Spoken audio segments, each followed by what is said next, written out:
우리 이렇게 인사하면 좋겠습니다. 처음부터 복음을 주셨습니다. 처음부터 복음을 주셨습니다. 하나님이 저와 여러분들에게 처음부터 복음을 줄 줄 믿습니다. 그래서 오늘 구원론 26번째,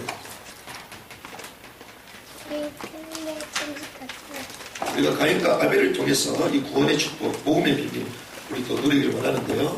하나님이 처음부터 우리에게 주신 것이 뭔가? 그것이 복음이죠. 그래서 저와 여러분들 하루를 시작할 때 복음으로 시작하는 은혜길 바랍니다. 복음 가지고 시작하길 바라요. 특별히 이 대한민국이 5천년의 역사 가운데 970번의 외침을 당했습니다. 그러니 5년에 한 번꼴 외침이 있고 예문이 있고 이러다 보니 잘 살 수가 없죠.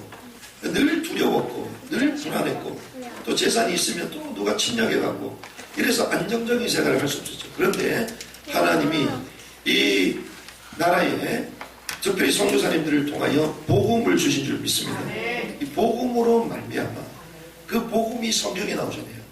그 성경에서 나오는 게 핵심이 자유거든요. 자유. 그래서 한 개인마다 천부 인권, 하나님이 주신 인권입니다. 하나님이 주신 것. 그래서 우리나라를 이 성경 위에 기독교 이 국론 가운데 대한민국이 세워지는 거예요. 지금까지 왕정국가였는데 왕정국가도 한마디로 얘기하면 전체주의입니다. 전체주의. 왕이 전체를 다스리고 왕과 신하들이 결정한 것에 따라 국민들이 억압당하게 됐죠. 그래서 국민들에게는, 백성들에게는 인권 자체가 없었어요. 그런데 하나님께서 우리에게 복음을 주시고 성경의 기반으로 말미암아 자유 기독교 입국년이 되면서 1948년도 8월 15일 날 대한민국이 탄생한 거죠. 그래서 70년 동안 어떤 의미에서는 큰 어려움 없이 지금 대한민국이 세계 10위권 국가로 이렇게 서게 된 거예요.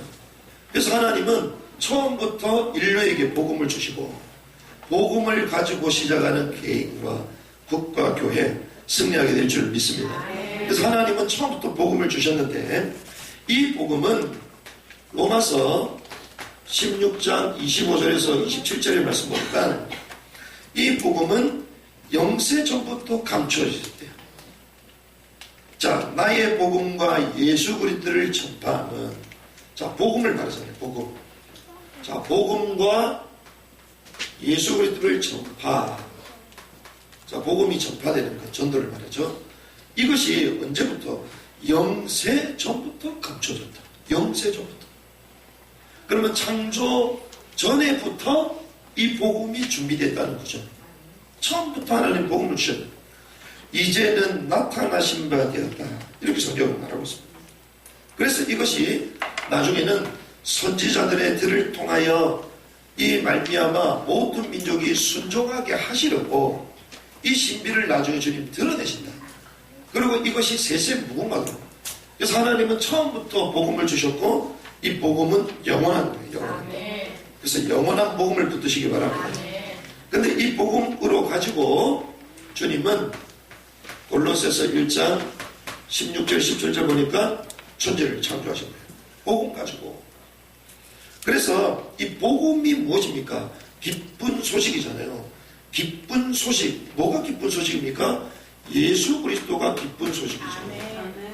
이 땅에 메시아 그리스도가 오실 것이다. 그분이 곧 하나님이다. 이게 기쁜 소식이에요. 기쁜 소식. 그런데 이 그리스도, 특별히 그에게서 창조됐다는 거예요. 그에게서 창조됐다.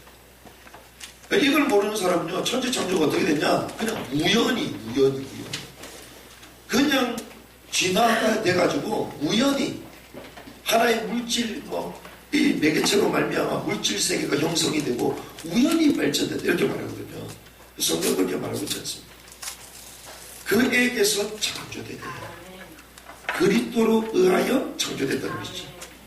그래서 그로 말미암고, 자, 그로 말미암고. 창조는요, 그로 말미암고. 그리고 그를 위하여. 그리고 만물이 그 안에 섰다. 자, 그로 말미암고 그를 위하여 만물이 그 안에 함께 섰다. 안에 함께 섰다.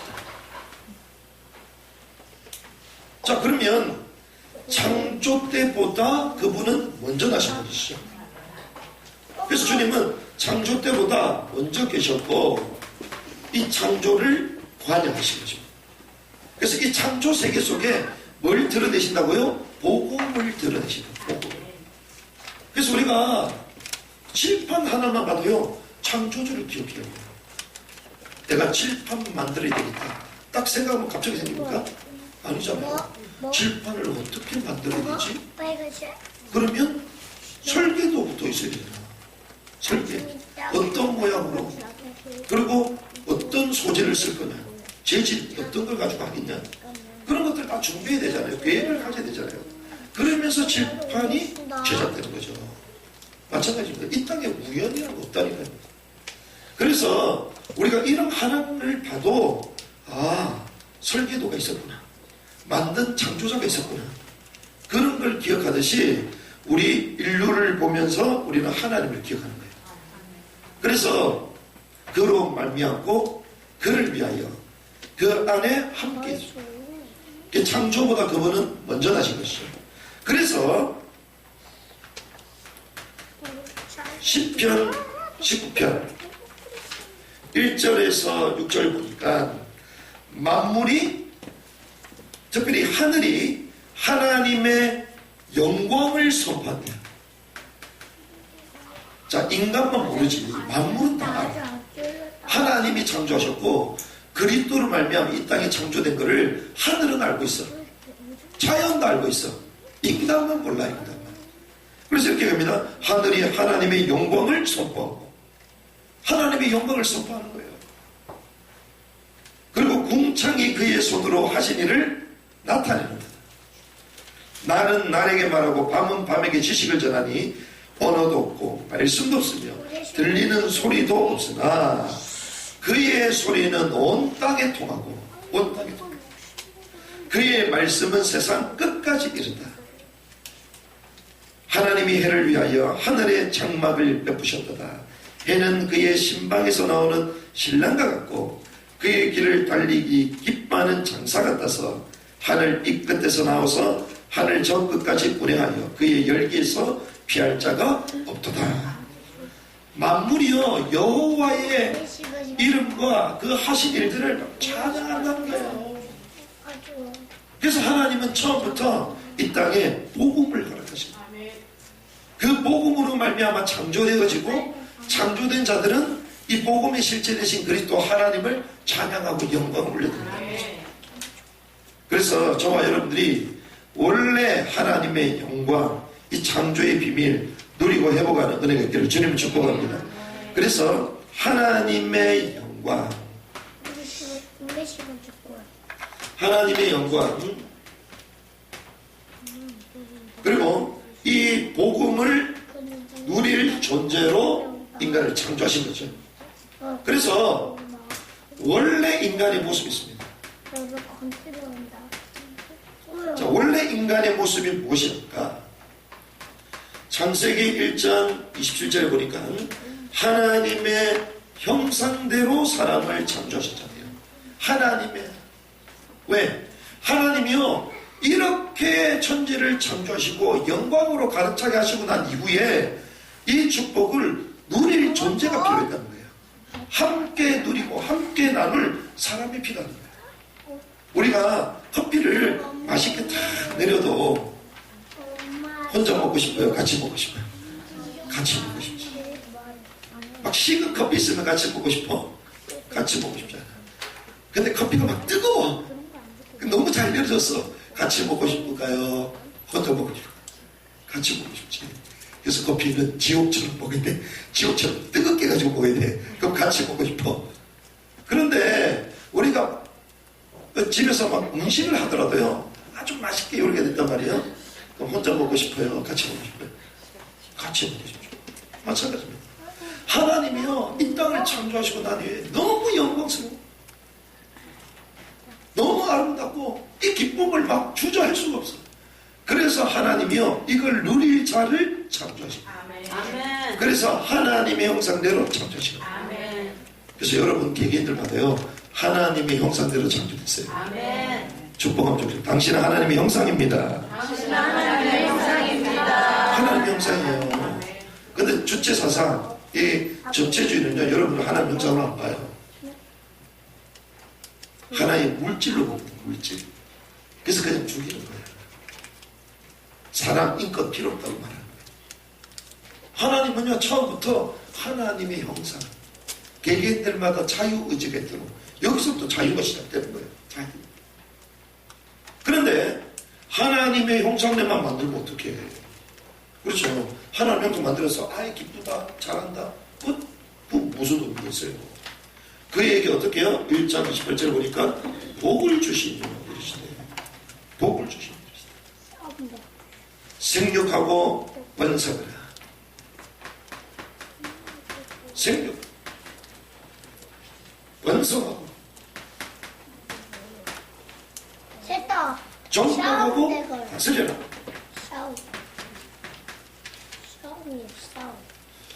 자, 생육하고 번성하고 정복하고 다스리도록 이 하나님 형상 인간을 에덴 동산에 두셨잖아요.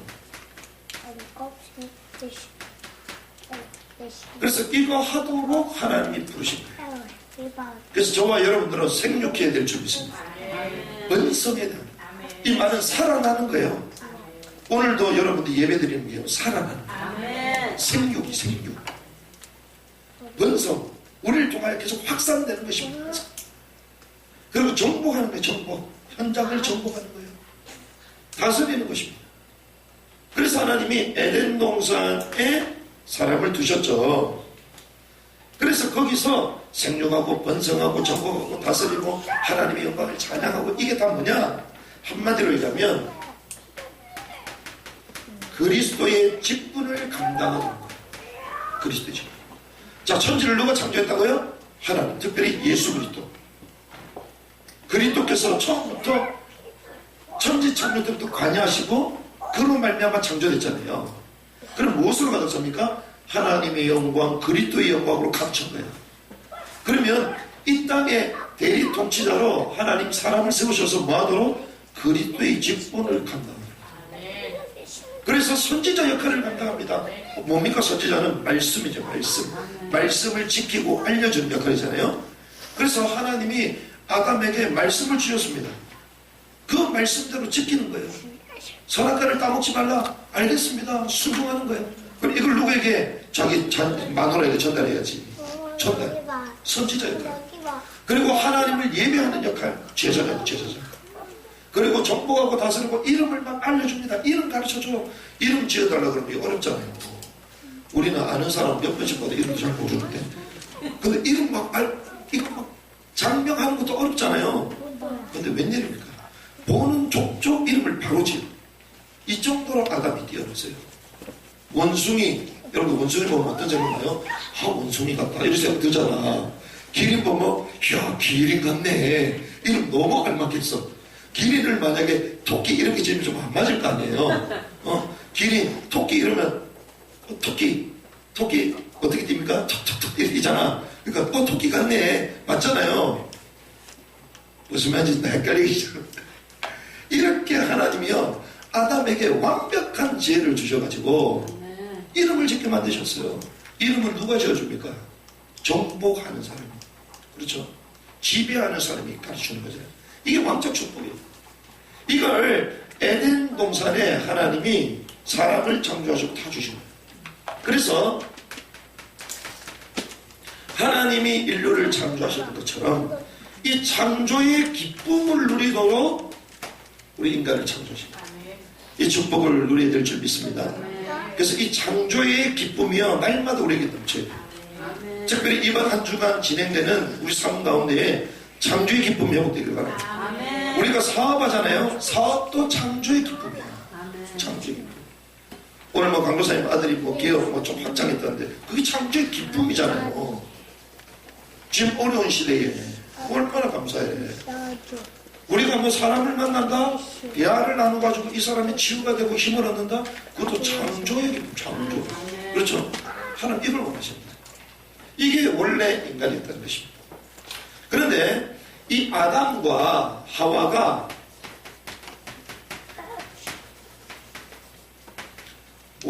몰랐던 점이 있었어요. 그 말은 무지했던 점이 있어요. 자, 무엇을 몰랐냐? 아담과 하와가. 우리가 창세기 3장 에덴 동산에서 쫓겨난 사실을 압니다. 하지만 그거 안다고 다 아는 게 아니거든요. 신앙생활에 있어서 우리가 죄인이기 때문에 구원받아야 된다. 그러면 예수 믿으면 천국 간다. 이렇게 안단 말이에요. 죄송합니다. 그렇게 알면 신앙생활 승리 못합니다. 왜 그러냐? 우리는 단순하게 나는 죄인이니까. 그래서 예수 그리스도를 말미암아 나는 이제 구원받았으니까, 이제 하나님 자녀 됐으니까 이제 예수 잘 믿고 살아야 되겠다. 대부분 이렇게 살거든요. 대부분. 그런데 왜 그게 완벽하지 않을까? 우리가 몸이 아프단 말이에요. 몸이 아프면 병원 갑니다. 그래서 약 처방을 받고 때로는 막 수술돼요. 그게 나아서 그 건강하게 살아야지. 또 몸이 아파. 그럼 또 병원에 가. 계속 반복돼. 그 사람 진짜 건강한 삶을 살 수 있을까요? 아닙니다. 왜? 병의 근원을 몰랐기 때문에. 왜 그런 병과 질병이 내게 오는지부터 알아야 되는 거예요. 아멘. 그렇죠? 그러면 예방을 할 수 있겠죠. 아멘. 마찬가지예요. 우리가 나는 죄인입니다. 그런데 하나님은 더 그 이전부터 우리가 알기를 원하시는 영적 사실이 있다는 거예요. 이걸 교회에서 잘 안 알려줘. 안 알려주는 게 아니라 잘 안 알려줘.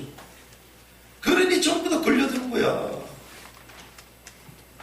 아담과 하와가요, 거기에 대해서 무죄다. 그걸 우리는 뭐라고 읽느냐?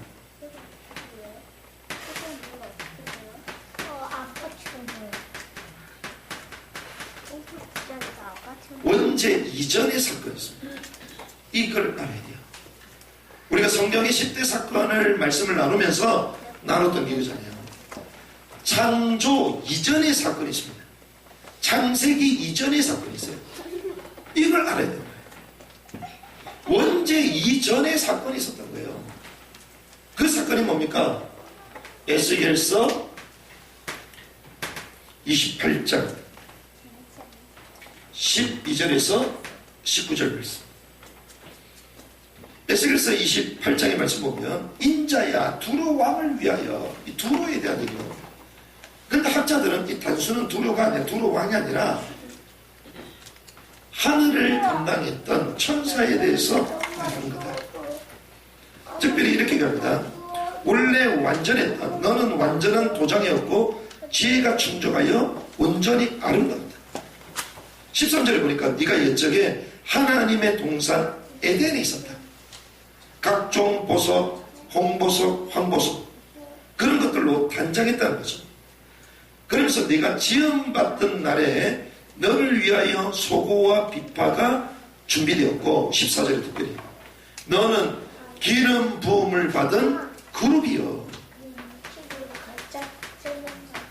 천사입니다. 성경은요, 천사에 대해서 명확하게 말해요. 우리가 눈에 안 보이기 때문에 없다고 말하는 신학자도 많지만 성경은 처음부터 천사, 영적인 역사 빼면 성경 다 빼야 됩니다. 이 천사에 대해서 성경은 말하는데 너는 기름 부음을 받고 지키는 그룹 너를 세우며 내가 하나님의 성산에서 불타는 돌들 사이에서 왕래했다. 그런데 모든 것에서 완전했는데 마침내 불의가 들어갑니다. 불의가 들어갑니다. 그 불의가 뭐냐? 네가 아름다움으로 마음이 교만했다. 아름다운 마음이 교만했다. 여러분들은 아름다워도 마음이 겸손하시길 바랍니다. 너무 아름다우면요 지같이 잘난 줄 알아. 그냥 막 교만함이 튀어나와. 그래서 저는 너무 아름답게 멋있게 안 하고 다닙니다. 할렐루야. 너무 멋있다는 얘기를 들으면 어떻게 될까요? 나도 모르게 어깨 올라가. 나도 모르게 눈썹을 막 심기 시작해. 나도 모르게 사람이 이렇게 되는 거야. 나도 모르게 털 제모하기 시작해. 사람이 이래야 된다니까요. 오늘 성경에 보니까 그렇게 얘기합니다. 너는 처음부터 거의 완벽했는데 영화롭기 때문에 아름다운 마음이 교만했고 네가 영화롭기 때문에 네 지혜를 더럽혔고 내가 너를 땅에 던져 왕들 앞에 그들의 구경거리가 되겠다. 네가 죄악이 많고 무역이 많으므로 네 모든 성소를 더럽혔다. 결국에는 많은 사람들 앞에 공포의 대상이 될 것이다. 뭘 얘기합니까? 타락한 천사입니다. 처음부터 성경은 얘기합니다. 이사야 14장 12절에서 17절 너 아침의 아들 계명성이여 어찌 그리 하늘에서 떨어졌다. 하늘에서 떨어졌대요. 원래 하늘을 지키는 존재가 하늘. 너 열국을 엎은 자여 어째 그리 땅에 지켰는가. 열국을 뒤집어 버렸대. 그 땅으로 지켰대. 그래서 요한복음 16장 11절에 뭐라고 합니까? 세상 임금. 문재인이 대통령이 아닙니다. 뭐 미국에 대해서 트럼프가 아니요. 사실은 지구를 지배하고 있는 영적 세는 사단이요. 세상 임금. 영적으로 장악해 간다는 것입니다. 그러면서 이렇게 갑니다. 네가 네 마음에 이르기를 내가 하늘에 올라 하나님의 묵별 위에 내 자리를 높이리라.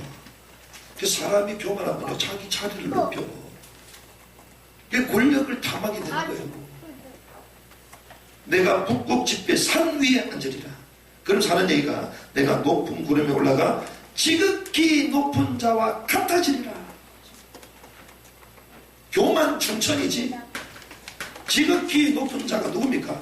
하나님과 함께 되는 거예요. 그래서 권력의 최고봉은요 하나님처럼 되잖아요. 하나님처럼. 그래서 하나님 필요 없는 세상 유토피아 이게 공산주의예요. 하나님 없는 사회, 하나님 없어도 인류가 이렇게 잘 살 수 있다. 그게 사회주의예요. 이렇게 됐다는 것입니다. 그때 내가 너를 서울 구덩이 맨 밑에 떨어짐을 당하게 할 것이다. 너를 보는 이가 주목하여 너를 자세히 살펴보면 말하기를 이 사람이 땅을 진동시키며 열국을 놀라게 하며 세계를 황무하게 하며 성읍을 파괴하며 그에게 사로잡힌 자들을 집으로 놓아 보내지 아니하던 자가 아니냐. 집으로 보내주지를 않아요. 원래 집이 어딥니까? 우리는 하나님과 함께 있어야 되는데 보내주지를 않아. 그래서 우리가 옆에 주변에 보면 방황하는 사람들 왜 저럴까? 사단이 나 주지를 않는 거예요.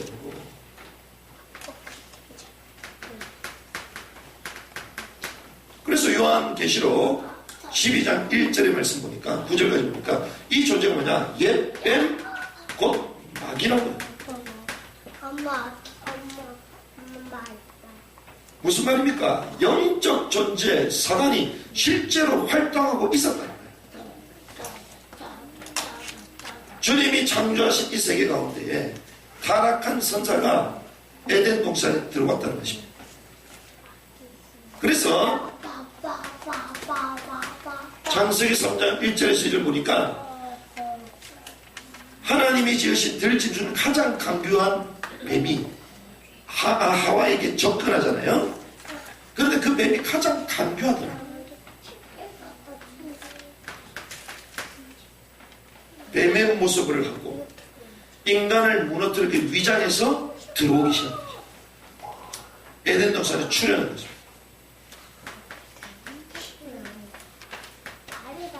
어떤 의미에서는 가장 대화가 잘 되고 평상시 때 가장 친밀하게 있었던 이 뱀과 하와의 만남이었죠. 다른 동물 만약에 곰이 온다고 생각해봐. 쿵쿵쿵 그러면서 온다 그래. 스트레스 받겠지. 올 때마다 쿵쿵쿵이야. 그럼 뭐 사자가 와 오랑거리면서 온다 생각해봐. 올 때마다 귀 아파. 근데 이 뱀은요 쑥 오는 거야. 그냥 아주 자연스럽게 탁 갑자기 와가지고 아주 편안하게 자기 몸을 탁 감싸면서 와가지고 혓바닥 내불려 그러면서 우리를 쳐다보고 있어. 얼마나 편하네요. 이렇게요 가장 가까운 존재, 간교한 존재, 이 뱀으로 위장해가지고요, 이 하와를 다 찾아온 것입니다. 그래서 창세기 3장 특별히 1장에서 6절의 말씀 보면 질문하기 시작합니다. 뭐라고 질문합니까? 참으로 하나님이, 참으로. 자, 하나님이 창세기 2장의 말씀 보니까 선악을 알게 하는 나무를 다 먹지 말라고 말씀하셨습니다. 동산 중앙에, 다른 건 다 먹어도 돼도 동산 중앙에 있는 나무만 먹지 말아라. 이것을 먹는 날에는 정령 죽을 거다. 하나님이 절대적인 언약, 말씀, 기준을 두셨습니다. 그런데 이 뱀이 나타나가지고요, 뭐라고 합니까? 참으로 하나님에게는 참만 있잖아요. 그런데 오자마자 뭐부터요? 참으로. 이 참으로가 단어 자체가 재밌어요. 이게 의심을 유발하는 단어야. 참으로, 진짜. 진짜라는 말은 그 말에 대해서 한 번 더 물어보는 거잖아요. 그 말은 확신이 없기 때문에, 불확실을 하기 때문에 물어보는 단어죠. 의심을 심어놓는다. 참으로. 참으로 하나님이 여기 있는 나무를 따먹지 말라고 하셨냐 질문했죠. 그래서 그 말을 듣고 나서 대답을 할 때 헷갈리기 시작해요. 이것을 먹는 날에는 정령 죽으리라 말했잖아요. 그런데 뭐라고 얘기합니까? 죽을까 하더라. 죽을까? 만지지도 말라. 누가 만지지 말라고 그랬어? 보지도 말고 만지지도 말고 이것을 먹는데 죽을까 하더라. 헷갈리게. 그때 사단이 뭐라고 합니까? 결코 죽지 않을 것이다. 의심스러운 질문을 던지고 결코라는 단어로 딱 확신 가운데 쓰게 됩니다. 그러면 뭐가 딱 들어갑니까? 거짓 가운데 확신이 딱 쓰는 거죠. 결코 죽지 않는다. 사단이 이렇게 교묘합니다. 우리를 의심스럽게, 우리 믿음은 잘 안 생기잖아요. 믿음은 잘 서지 않는데 의심은 그냥 다 확고 있어. 참 대단하다. 누구한테 속은 건지. 이 대한민국 사회가 전부 다 의심해서 참으로 진짜 그랬더니 진짜냐? 데플리 사건부터 해가지고 진짜 그래가지고 막 촛불 막 혁명을 이뤘다 그러잖아요. 쿠데타인데 사람들이 거짓에 대해서 너무 잘 속아. 그래서 사기 잘 당한 사람들 제일 문제랍니까? 진짜에 대해서는 희미하고 거짓에 대해서 확신. 나발을 불고 댕겨. 네가 하면 된대. 무조건 된대. 이렇게 해야 된다는 거야. 대단하다. 내 주변에 전부 다 그러는데 다 못 살던데. 다들 막 외치고 댕겨. 사단이요. 결코 그렇지 않다. 뭐라고 합니까? 하나님처럼 된다. 이것을 먹는 날에는 하나님처럼 된다. 이 하나님처럼 된다. 하나님처럼 되고자 했던 존재가 누굽니까? 타락한 천사. 하나님처럼. 그래서 결국 이걸 어떻게 합니까? 그 돈 먹고 자기만 먹었어요. 남편에게도 주었다. 남편에게도.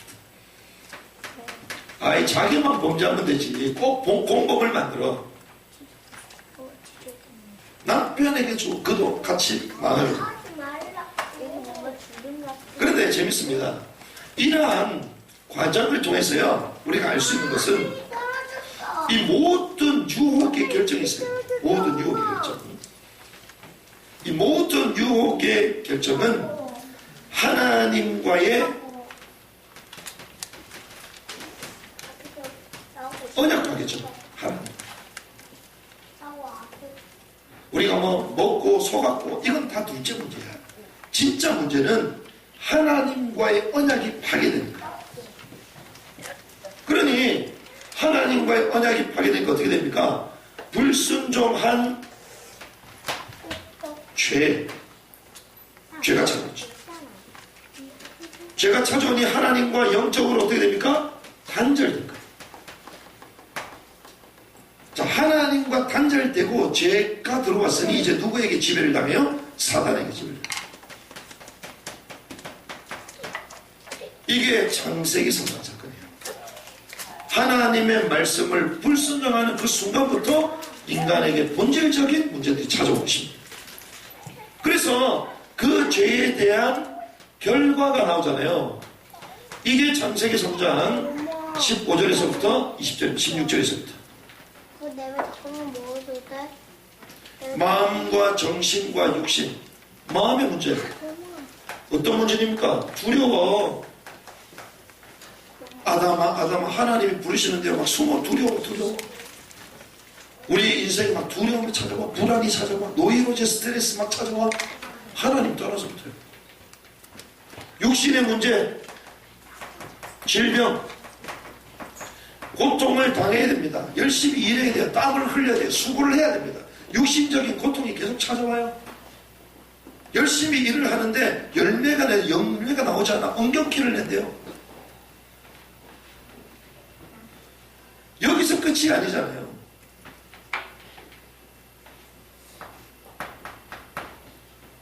하나님을 의지해야 되는데 마음이 불안하죠.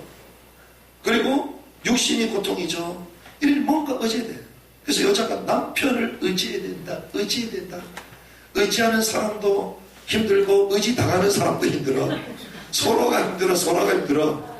남편을 막 의지해. 이걸 우리는 집착이라고 하잖아요. 나중에는 이게 우상으로 가는 거예요. 인간 마음에. 뭔가 없으면 안 돼. 그러면 남편이 좋아할까요? 남편 더 싫어해. 나도 귀찮다야. 나도 욕심 문제, 정신 문제 있는데 너까지 나를 계속 괴롭히면 되냐. 이래 되는 거예요.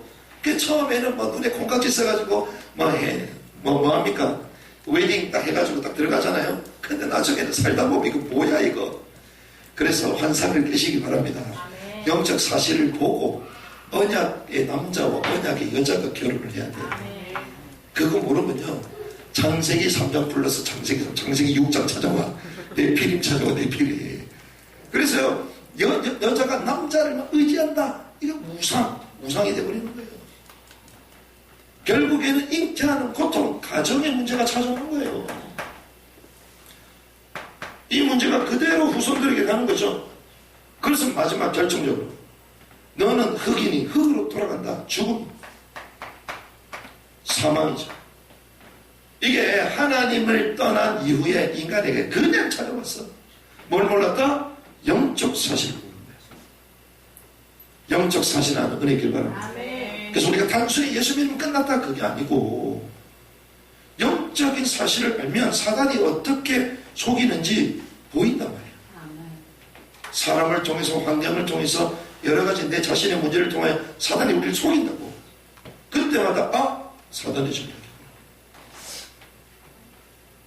그래서 우리는 이 사실에서 알았던 것입니다. 그래서 하나님은 처음부터 우리에게 해결책을 주십니다. 그 해결책이 무엇입니까? 창세기 3장 15절. 여인의 후손이 뱀의 머리를 상할 것이다. 자, 여인의 후손입니다. 왜 하필 여인의 후손이 뱀의 머리를 상한다고 그러죠?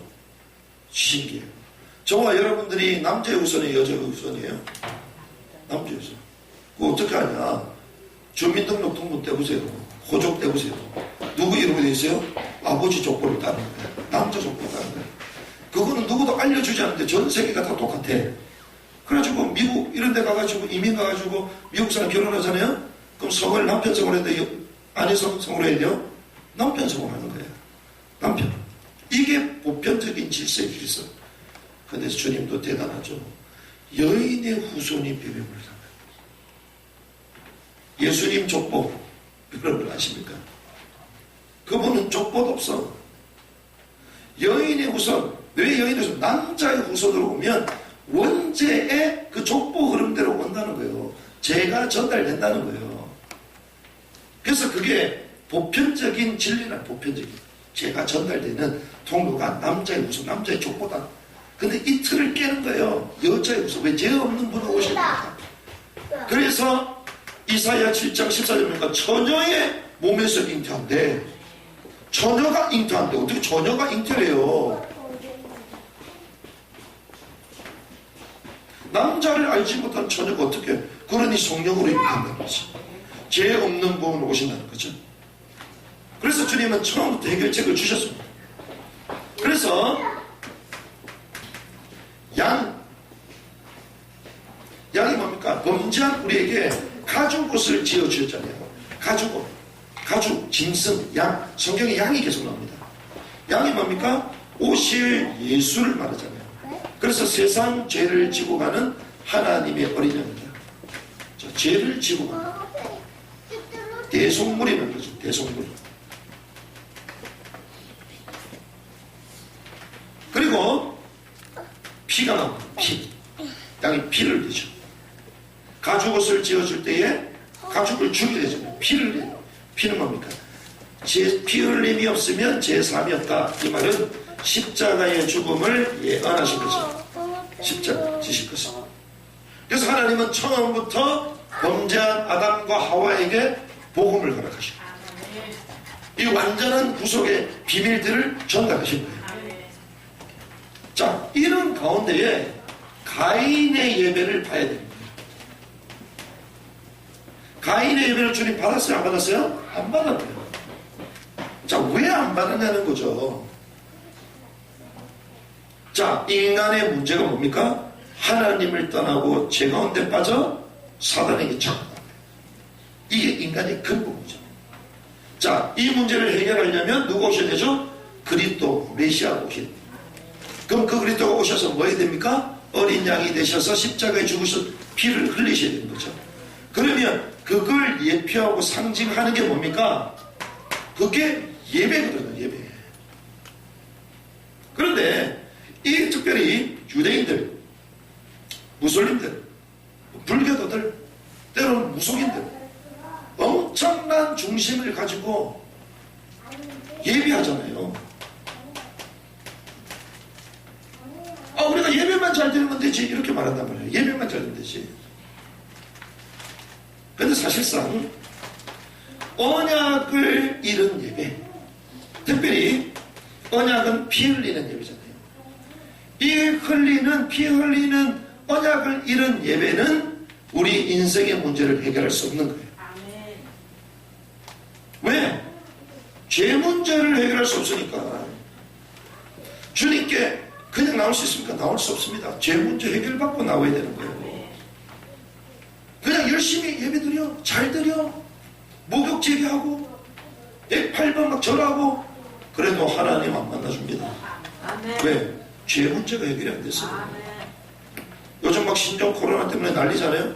교회들마다 이제는 막 그 전부 다 손 핸드크림, 세정제 막 뿌리고, 그것도 안 돼. 이제는 마스크도 써야 되고, 그것도 안 돼. 장갑도 끼고 들어온 데도 있고, 요즘 그것도 안 돼갖고 이제는 교회 예배당 방역한다고 교회 오지 말아라.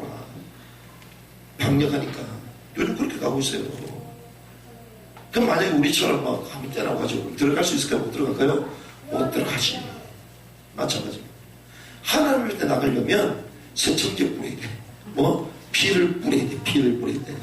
그리스도의 피, 짐승의 피가 아니라 죄 없으신 그분의 피, 이게 뿌려져야 되는 거예요. 그걸 하나님은 이 아담 때부터 처음부터 사실상 가죽옷을 지어줬다. 여기서부터 하나님은 복음을 예표하신 거예요. 이게 곧 피 흘리는 제사를 말하는 거예요. 그러면 가인이 아무리 중심을 가지고 최선을 다해서 예배드렸지만 죄 문제를 이길 수가 없는 거예요. 그러니 나중에 아벨을 쳐 죽이고 났을 때에 야고보 기자가 얘기하잖아요. 가인의 마음속에 누가 악한 자 누굽니까? 사단이 그 마음을 지령 그 사람을 죽인 거예요. 악한 자를 이겼어요? 못 이겼다는 거지. 악한 자를 이길 이름 뭡니까? 피제사밖에 없어요. 그리스도밖에 없는 것입니다. 그래서 종교와 선행과 열심과 도덕 가지고는 하나님을 만날 수 없기 때문에, 특별히 히브리서 9장 22절에 보니까 피 흘림이 없으면 죄 사함이 없다. 히브리서 11장 4절에 보니까 피 제사 없이는 죄를 해결할 수 없다는 거예요. 그래서 가인이 아무리 열심과 중심을 다해 예배 드렸지만 하나님이 받을 수 없는 예배라는 것입니다. 그래서 때로는 열심보다 더 중요한 것은요, 바르게 하는 거예요. 최선을 다하는 것보다 올바른 시작이 중요한 거예요. 그래서 저는 열심히 하는 사람 사실상 별로 안 좋아합니다. 왜?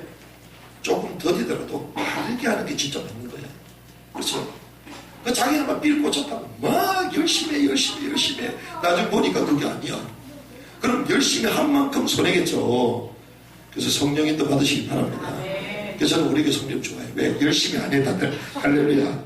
너무 열심히 안 해, 너무. 그게 너무 감사해. 성령인도 받으려고 몇 년 동안 기도해. 할렐루야. 우리는 그래서 늦더라도요, 하나씩 인도받는 거예요. 하나씩. 가인의 예배를, 그래서 주님은 받을 수가 없었거든요. 그러면, 아벨의 예배는 하나님 왜 받으셨냐? 아벨의 예배는 받으셨잖아요. 그 이유가 뭡니까? 뭐 우리가 많이 나눴기 때문에 히브리서도 보면 그 예물이 나오지만 일단 피 흘리는 예배가 나왔죠. 피. 그리고 기름이 나왔습니다. 기름은 또 도대체 뭐야? 자, 짐승에게서 기름이 나옵니다. 어디서? 간에서 나옵니다. 그리고 콩팥에서 나옵니다. 간, 콩팥. 그거는 그 심장, 특별히 간, 콩팥까지도 완전 다 탔다는 거죠. 기름 흘리면서 다 타버렸다는 거예요. 그 완전한 죽음을 말합니다. 완전한 죽음. 예수 그리스도의 십자가의 피로 완전히 태워지는 예배를 아벨은 드렸다. 정말 이 예배 해보시기 바랍니다. 하나님 그리스도로 충천한 예배가 되게 하시고 그리스도로 내 인생 모든 문제가 예배 때 해결된 줄 믿습니다. 그러면서 그 꿈으로 나아가는 거예요. 바로 이 예배를 드렸다는 것입니다. 그리고 특별히 그 첫 새끼, 첫 번째 것, 성경은 뭐라 합니까? 첫 번째 것은 여호와의 것이다. 자, 우선순위가 뭐다? 오직 그리스도, 오직 하나님 중심. 우리 인생 중심이 하나님 중심 되길 바랍니다. 그래서 뒤에 현수막 보면요, 솔리데오 되어 있어요. 이게 오직 하나님이라는 뜻이에요. 솔리데오가. 솔리데오, 오직 하나님. 우리의 인생에, 우리 또 삶의 스케줄, 가장 중심이요, 오직 하나님으로 가야 돼요. 우선순위 시작, 하루의 시작도 오직 하나님께. 이렇게 시작돼야 돼요. 물질, 전부 다 하나님께. 우선순위가 다른 거예요, 우선순위. 그런데 이것이 단순한 예배가 아니라 창세기 3장 1절에서 20절. 인간이 하나님을 떠난 이후에 고통 가운데 빠졌는데 이 문제를 해결하는 완벽한 해결하는 예배. 부모님께 전달 받았을까요? 못 받았을까요? 전달 받았죠. 이 전달받은 이 예배를 아벨은 그대로 드린 거예요. 어떤 의미에서는 곡식 예배가 쉽습니다. 이 예배를 드리려면요, 목축업을 해야 되잖아요. 짐승길이 쉽습니까? 어려워. 조금 있으면 봄이 다오잖아요. 그러면 봄이 좀 지나고 나면 여름이 오기 때문에 우리가 개를 잡아먹어야 되잖아. 그래서 개 한 마리 키우는 것도 쉽지 않잖아요. 그래서 개를 좀 키우라고 해도 지금 갖고 올지는 모르겠는데 개 한 마리 키우는 것도 보통 일이 아니야. 짬도 갖고 가야 되지, 또 냄새나지만 주사도 맞아야지 뭐 이러잖아요. 그런데 그 수많은 짐승들 이걸 막 끌고 다닌다? 냄새나죠. 비위생적이죠. 얼마나 힘들어요. 그런데 아벨은요, 그 직업을 선택했습니다. 왜? 복음의 세상, 언약의 중심. 이게 아벨의 수준이야. 아벨의 수준. 회복하는 은혜길 바랍니다. 결론 때 제가 말씀드리겠지만 가인과 아벨이요, 가인은 엄청 사랑을 받은 사람이에요. 아담과 하와가 하나님을 떠나고 나서 정령 죽겠다 그랬잖아요. 그러면 얼마나 두려움이 있었겠어요. 그러면 이제 우리는 죽겠구나 이러고 있는데 안 죽었어. 그런데 아담과 하와가 동침하고 난 뒤에 첫 번째 생명을 얻게 되잖아요. 그 첫 번째 자녀 이름이 가인인데 가인의 이름 자체가 생명이라는 뜻이에요. 생명. 그리고 꺼내다는 뜻입니다. 범죄한 우리에게 하나님이 생명을 주시구나. 얼마나 감격했어요. 얼마나 감격했겠어요. 우리는 죽었다고 생각했는데 하나님이 또 다른 생명을 주시구나. 얼마나 감격스럽냐 말이요. 그래서 아이에게 얼마나 언약을 교육시키고 잘 기억했어요. 애지중지하면서. 그런데 재밌습니다. 아벨의 이름 자체가 뭔지 압니까? 헤벨. 헤벨이 뭐냐? 허무란 뜻이 허무. 여러분들 자녀를 허무야 허무야 이렇게 이름 짓습니까?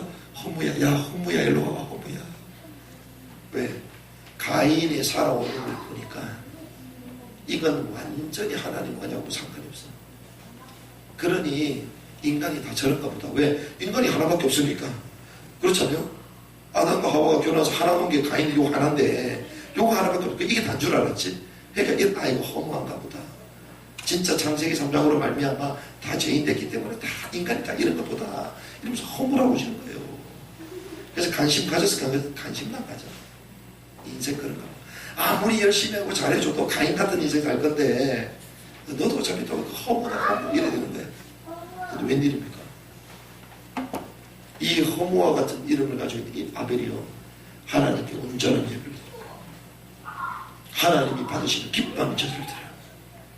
그래서 여러분들 아벨 같다 할지라도 하나님께 인정받으면 돼요. 할렐루야. 인사합시다. 하나님께 인정받읍시다. 하나님께 인정받읍시다. 하나님께 인정받으면 돼요. 아멘. 뭐 이름 이상하다 상관없어요. 부모님 사랑을 뭐 상처를 받고 우리는 상처받을 시간도 없어. 뭘 상처 타령이야. 우리 부모님이 잘 안 챙겨줘야 하나님 바라보지. 할렐루야. 우리 맨날마다 뭐 부모님이 뭐 부모님이 하나님 우리 부모님이지. 그러니까 이런 우리가 세상 아무리 사회분들 언약 교육 안 못하면 실패하는 거예요. 그런데 아벨이요 이 축복을 누린 것입니다. 이 축복 속으로 들어가야 될 줄 믿습니다. 이런 가운데 저와 여러분들은 이런 결론을 내려야 됩니다. 어떤 결론이냐? 그렇구나. 이 피의 제사는 곧 예수 그리스도구나. 그래서 예수 그리스도가 없으면 사단의 권세, 죄와 사망, 하나님 떠나 방황하는 우리 인생의 문제를 해결할 수가 없다. 그래서 우리는 오직 그리스도만 붙들어야 되는 거예요. 그래서 우리는 이렇게 고백할 수 있습니다. 예수는 그리스도시다. 예수는 그리스도시요 우리 인생 모든 문제 해결자다. 그래서 한마디로 그리스도 안에 있으면 모든 문제 끝이다. 아멘. 그리스도 안에 있으면 인생 모든 문제 끝인 줄 믿습니다. 그래서 이 언약을 딱 붙잡아야 돼요. 그렇지. 그리스도 안에 있으면 끝났구나. 그런데 우리가요 예배 딱 드리고 나면요 진짜 그리스도로 말미암아 내 인생 끝났구나 이렇게 딱 와야 돼요. 근데 웬일입니까? 그거보다 다른 게 감동이 와. 그럼 그게 잘 드린 예배예요? 못 드린 예배지. 그거보다 뭔가 막 다른 게 막 깨달아져. 그래서 야 목사님 설교 대단했다 막 다른 게 막 얘기해. 그럼 그게 잘 드린 예배일까요? 그런데 이번 주 금요일날 우리가 이 메시지 나왔잖아요. 금요일에 뭐 나왔습니까? 세례 요한의 제자들, 그 당대의 최고의 지도자로 불리는 세례 요한의 제자들 얼마나 대단해요. 주님 오시기를 예배하고 회개하라 천국이 가까웠다 이렇게 외쳤던 세례 요한 그 제자야. 이거 얼마나 프라이드가 있겠어요. 오히려 종교 지도자들, 바리새인들, 서기관들, 이 종교 지도자들이 종교 권력을 갖고 있었지만 이들을 수치스럽게 부끄럽게 만들었던 멤버들이 세례요한이야. 이 사람들은 권력기관에도 없어. 광야에서 외치는 자리 소리야. 광야에서. 그래서 뭐 먹어요? 메뚜기, 역청 이런 거 먹어. 고칼로리인데 사실은. 그리고 뭐 옷도 막 짐승들 입는 약다틀 뭐 이런 거 막 입고 다녀.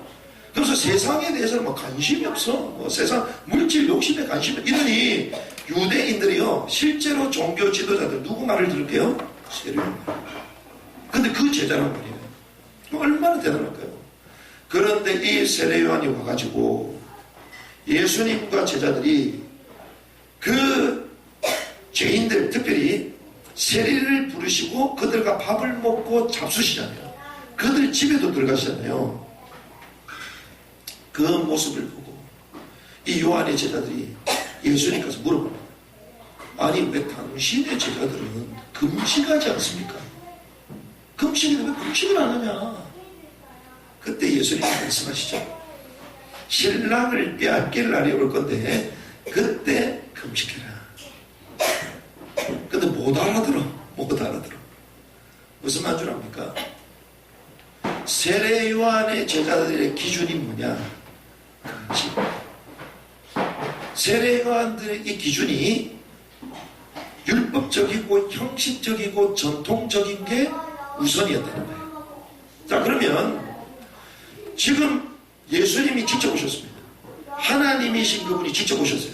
그분이 왜 오셨어요? 건강한 자에게 필요 없고 병든 자에게 필요 있다. 나는 인애를 원하고 긍휼을 원한다. 지금 죄인들은 죽어가고 있잖아요. 그들을 하나님 부르셔서 만나시고 회복시켜 주시면 진짜 하나님의 사람 같으면 어떻게 돼요? 기뻐해야 되잖아. 메시아 오셨구나. 이분이 죄인들에게 구원자가 되시구나. 기뻐하면서 같이 올려야 될 거 아니요. 근데 뭐라고요? 왜 금식 안 합니까? 이게 제가 아는 바는 그렇습니다. 한국교회 90% 이상이 이래요. 성도님들의 신앙 색깔이 다 이래요. 복음이 선포되고 그 복음으로 사람이 치유되고 하나님이 함께 하시는데 손가락질해. 왜? 우리가 알던 건 그게 아니거든. 근데 말로는 예수는 구원자라고 말해. 근데 자기 틀에 안 맞으면 따져 묻는 거예요. 이게 웬일입니까? 그러니 한국교회 목사님들이 좀 잘못했다. 난리야. 장로님들 뭐 잘못, 난리야. 성도님들 뭐 좀 관계 이상했다. 난리야. 이게 세례 요한과 그 제자들이 가고 있습니다. 각인. 복음보다 더 높아져버린 잘못된 각인. 그러니 그 시대, 다음 시대가 말하는 그 촛대를 누구에게 줍니까? 12제자와 초대교회에 그 촛대를 주시는 거예요. 그 당시를 휩쓸어 권력자들, 특별히 세례 요한 그 제자들 리더십을 하나님 뺏어가지고 이제는 12제자에게 준 거예요. 이게 무서운 말입니다. 그래서 여러분들이요, 복음으로 각인 안 되면 복음보다 율법이 먼저 튀어나와요. 복음으로 각인 안 되면 우리 기준이 먼저 튀어나와요. 그래서 하나님과 상관없는 삶을 우리도 살 수 있는 거예요. 오직 복음되는 은혜길 바랍니다. 그래서 뭐 봐도 막 잘못한 게 보이잖아요. 근데 그게 옛날 같았으면 이랬다 저랬다 뭐 저는 딱 서 있으면요, 이게 줄이 안 맞잖아요. 저는 일단 설명 못합니다. 왜 줄이 안 맞아 이게? 그게 막 강의하면서도요, 내 한쪽 이 머리는 이쪽으로 막 쏠리는 것 같아. 저 오른쪽 쏠렸는데 저렇게 계속 이렇게 돼요. 마치 우리가 화장실에 가면 막 타이로 붙여놓은 거 있잖아요. 그것도 안 맞으면 왜 이딴 식으로 작업을 해서 다 깨야 되나 막 이런 생각 들잖아요. 그게 아주 율법적인 거거든 사실은. 근데 그런 것 때문에 우리는 스트레스를 받아. 아무것도 아닌데 이럴 수도 있고 저럴 수도 있는 거지. 우리도 모르게 그렇게 되는 거예요. 그래서 사단이요, 우리 복음 못 듣도록 계속 다른 거 가지고 우리를 공격하는 거예요. 그래서 본질을 잃어버리는 거예요. 그래서 저는 이번 주 금요일에 이 말씀 나누면서요, 이야 진짜 그 위대했던 세례 요한의 제자들도 복음 아닌 다른 것으로 딱 사로잡히게 사단이 장악하구나 이게. 그래서 여러분들이요, 오직 복음을 회복해야 될 줄 믿습니다. 복음을 회복해야 돼요. 복음보다 다른 게 더 깨달아지면 안 되는 거예요. 그래서 복음 외에는 뭐가 없다? 진리 없습니다. 복음 외에는 진리 없어요. 나의 기준 그건 진리가 아니에요. 나는 이게 기준이라고 생각하잖아요. 그건 우리나라에서만 기준이야. 그렇죠. 밥 먹는데 감히 어떻게 누워가지고 밥을 먹냐? 무슬림 사회가 누워서 밥 먹는 사람 좋아해. 할렐루야. 우리는 옆에 누워가지고 마인샤프 먹고 막 파이 뜯어먹고 이러잖아요. 그러면서 복음 전하면 자고 가래. 왜? 너무 우리하고 편안하게 있으니까. 너무나도. 집에 들어갈 때 어떻게 신발 신고 들어가? 거기는 신발 신고 들어오래. 신발 신고. 그러니까 기준 자체가 다르요. 기준 자체. 그래서 우리 기준은 달라질 수 없는 거예요. 근데 복음은 진리.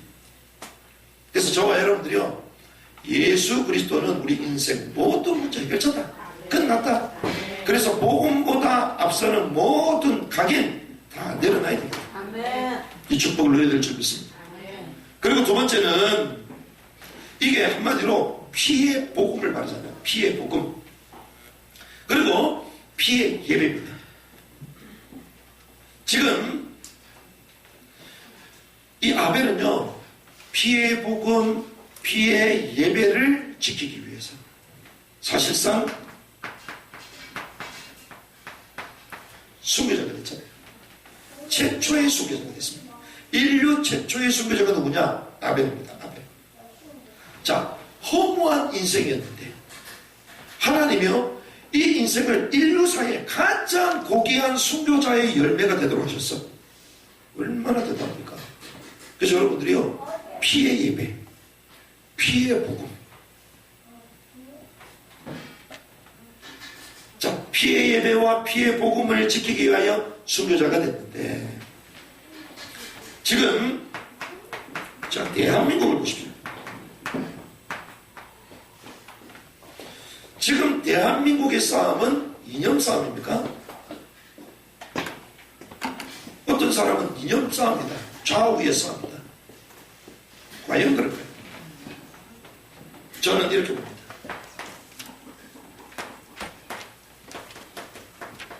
피로 지켜야 되는 복음 싸움입니다. 이게 피의 예배, 피의 복음. 아벨이 그것 때문에 순교자가 됐잖아요. 지금 대한민국에 움직이는 이런 움직임들은요, 복음 싸움 가운데 지금 들어가 있는 거지. 왜 그러냐? 지금 교회를 지금 해체하느냐, 교회를 사수하느냐, 지금 이 싸움이에요. 이 싸움. 대한민국 싸움. 주님이 피로 값지고 사신 교회라고 그러시네요. 피의 예배, 피의 복음, 피의 교회.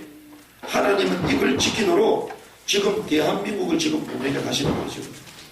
그래서 우리는 이 대한민국의 싸움을 영적으로 볼 필요가 있습니다. 그래서 지금은 복음을 사수해야 되는 지금 시간표다. 복음 싸움에 지금 들어와 있다, 지금. 왜 그러냐?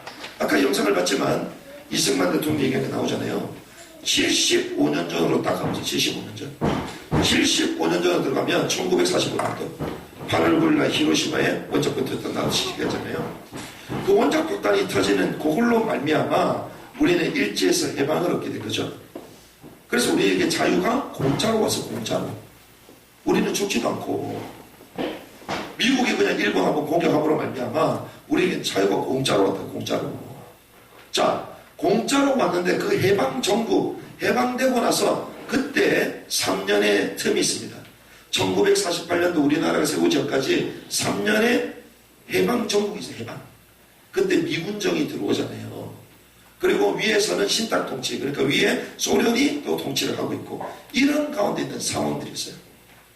그러면 얼마나 이념 갈등이 많았겠어요. 지금 소련을 중심으로 하는 공산주의 세력, 그리고 미국을 중심으로 하는 자유체제. 그런데 그 당시에 70% 이상, 통계적으로는 80% 이상이 국민들이 다 사회주의를 주장했어요. 사회주의. 왜? 들어보면 다 맞거든. 아까 자막에 나오잖아요. 책으로 공부하는 사람은 사회주의자가, 공산주의자가 되는 거야. 근데 몸으로 경험한 사람은 반공주의자가 되는 거예요. 우리나라 사람들은 그 당시에 한 번도 경험을 못했어. 그 말로만 들으니까. 그러니까 사회주의가 좋다고, 공산주의 좋다고 생각하는 거예요. 근데 웬일입니까? 전쟁이 터지고, 그리고 위에서 그 3년 살았던 그 사람들이 북한에서 막 남쪽으로 쏟아져 내려오는데 몸으로 경험한 사람들이 이건 아니라는 거야. 그래가지고 남과 북이 6.25 전쟁을 치르고 나중에 남쪽에는 자유민주주의 세계로 바뀌었잖아요. 근데 그 6.25의 그 전쟁이 사실 본질이 2년 전쟁이죠.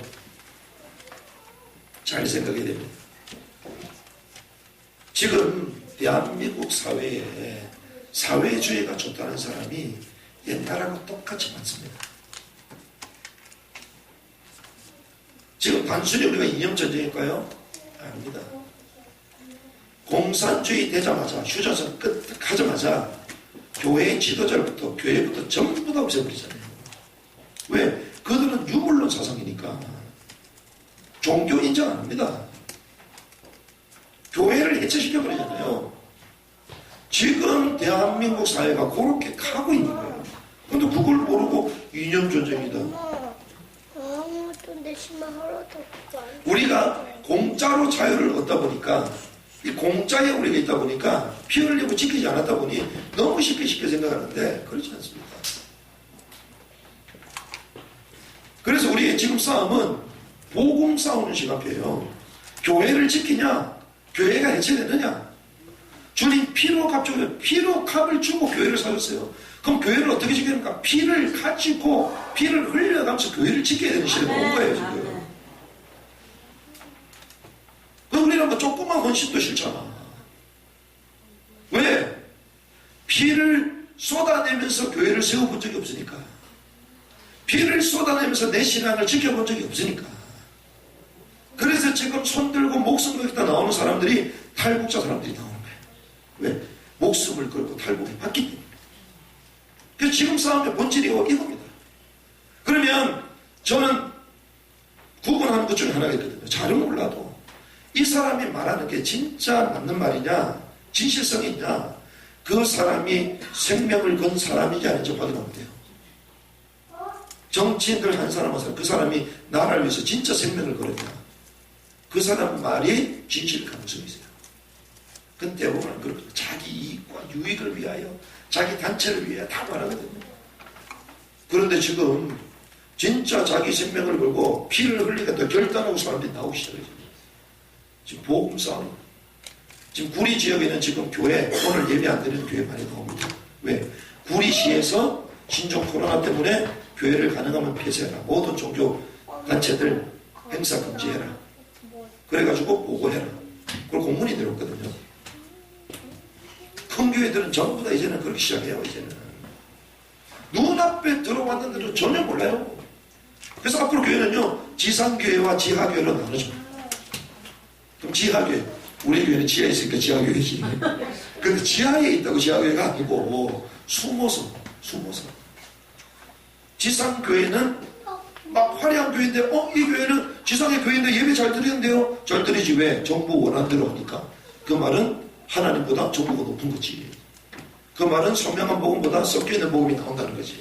그 말은 가짜 신자들이라는 거지. 그렇게 가는 거이 시대가.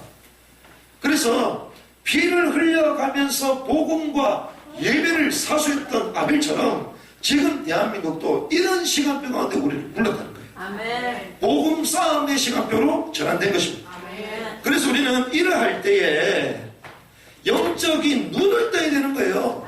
뭘 알아야 된다? 원죄 이전의 사건, 영적인 눈을 딱 떠야 돼. 육신적인 문제가 아니라 이 대한민국이 지금 영적으로 이렇게 돌아가는구나. 영적인 눈을 떠야 되는 거예요. 그래서 뭐 해야 됩니까? 복음의 말씀으로 답을 줘야 됩니다. 그냥 막 사람 욕하고 그게 아니라 복음의 말씀으로 이 대한민국이 어떤 가운데 있냐? 주체사상, 인본주의 이 모든 것들이 하나님 떠난 이념들이다. 왜 그런 이념 가운데 너희들이 사로잡힐 수밖에 없느냐? 본질을 알려줘야 되는 거예요. 아멘. 그 답을 알려줘야 돼요. 이걸 우리는 종교개혁입니다. 그래서 지금 시간표예요. 종교개혁의 시간표예요. 단순히 우리가 우파, 보수 이게 아닙니다.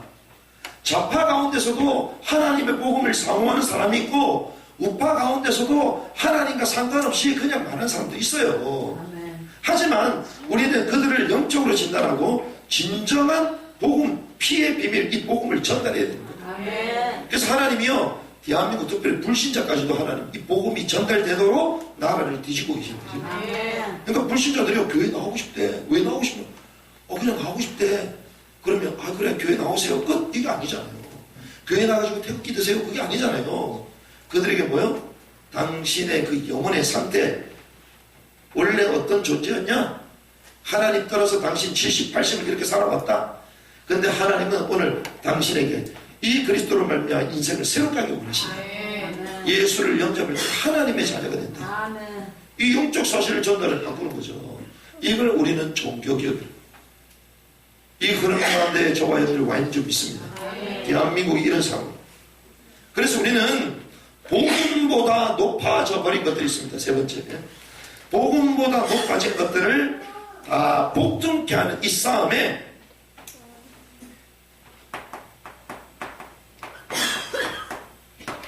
머뭇거리지 말라. 무슨 말이냐?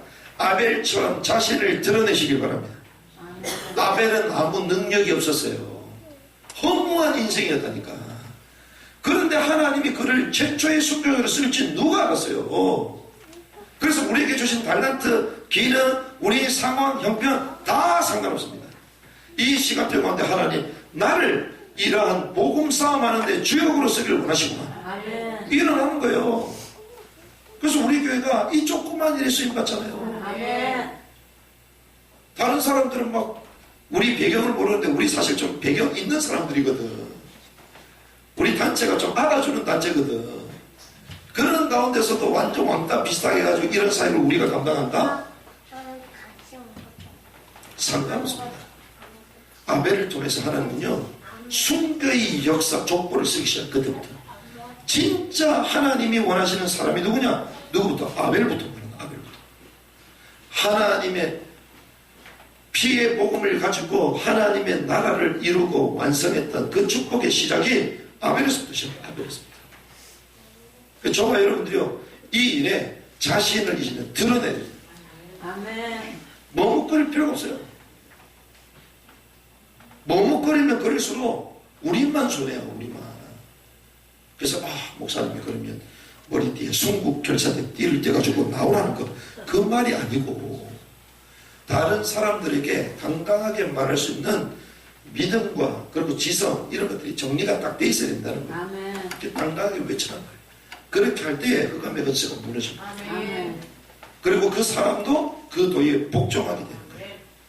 그래서 제가 몇 사람한테 좀 얘기를 했는데 그래서 내게 주신 것 환경 앞으로 미래를 보고 거기 맞춰서 가야 돼요. 맞춰서. 그거 맞추지 않고 지금 있으면 되냐 말이야. 출애굽이 시작됐습니다. 출애굽 했어요. 근데 우리 스타일이 고센 스타일이에요. 고센 스타일. 그럼 다시 돌아가야지. 그렇잖아요. 우리가 나왔어.